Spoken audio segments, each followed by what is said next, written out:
Hello, everybody. I am about to take you inside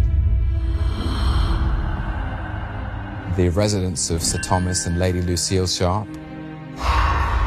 What you see here will be gone tomorrow, so this is the last chance I get to see it. This is the biggest and most extraordinary set I've ever seen in my entire life. Lucille? It goes up 3 or 4 stories, and it's made with the most intense detail I've ever seen. You can see the clay starting to seep through the walls here.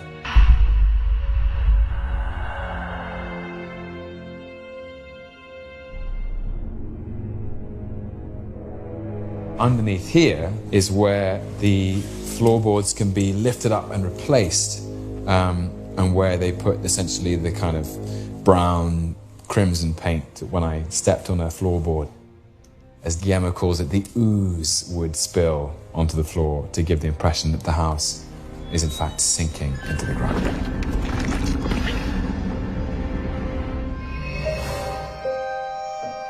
This staircase leads up to Thomas's bedroom on the left. The attic workshop is up there.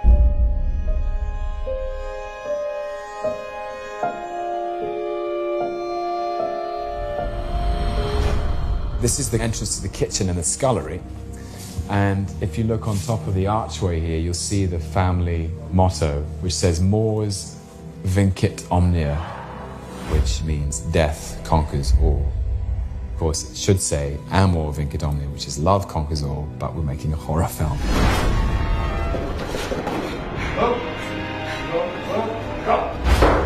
When you go through there, you get into the kitchen and the scullery, which is where we keep the tea with the poison in it, and also where the elevator is. 1, 2, 3, 4. You need to go through the 4th one. Okay. So it could be like, ah! What we can do, yeah. Do that Just go like this. Like really strong, and then you do this. And then grab it. Okay, so just know that your knife is gonna fall. Yeah.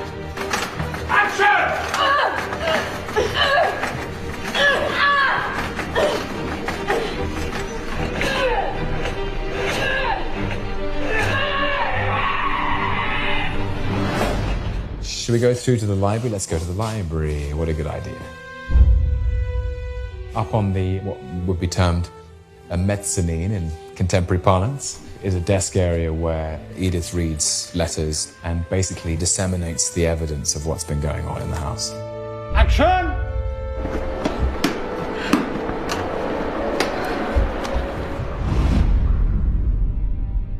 This is the fireplace, which is looking a little bit lonely now, but in its splendor, it looks amazing, especially when the fire is on and when the house breathes. Essentially, when the house is possessed of its spirits, the fire tends to brighten and flare. Let me show you this end of the library. This is, I think, my favorite room in the house. Mine too. So beautiful. Very good. Let's go one more. Yeah, very nice. Mother played the piano sometimes. We'd hear her through the floor. Mother. I can introduce you, Lady Beatrice Sharp, who is possibly the most terrifying woman I've ever seen represented in painting. I would lower her like 1.5 feet. But it's amazing. Yeah, she's beautiful. The artist did a good job. Really good job. You can see she has the ring on her finger. And if you just look at her face, you'll see why we're so very, very afraid of her. Let's go upstairs. As we come up the stairs, this particular landing is of a very special fascination for me because I'm nerdy about these things. Behind these portraits, there are cracks in the plastering. It's very, very faint and you'd never know it because of the picture in front of it, but actually it spells a word, the way the plaster has been cracked. What they've done is they put carpet behind the plaster and then plastered over the walls and then punched the carpet, which has cracked the plaster. And somehow, behind these pictures, they have managed to etch a word into the walls, and the word simply reads, fear. See how lavish and opulent this set already is. It goes through there into that side. It goes all the way around.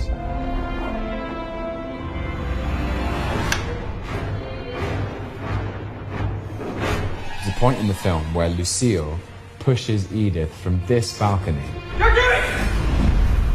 And she falls to the floor.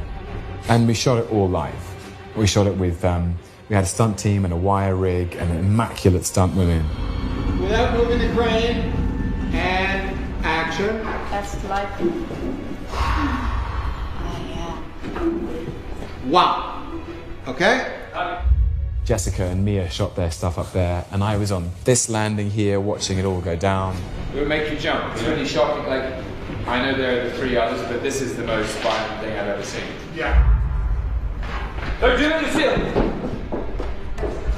Someone's at the door! The wires were coming through the ceiling. It was one of the most extraordinary stunts I've ever seen because Mia did an acrobatic fall, flipped over and landed where the arrow is on the floor. 3, 2, 1, action!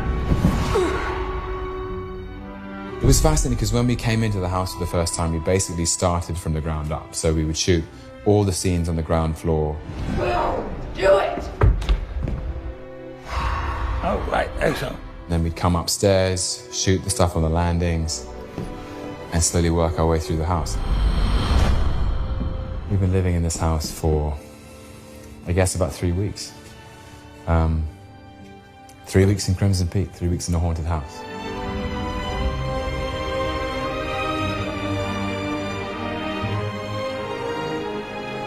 It's the most dazzling piece of production design I've ever seen in my life. This is Allerdale Hall, this is Crimson Peak, for the last time you'll ever see it.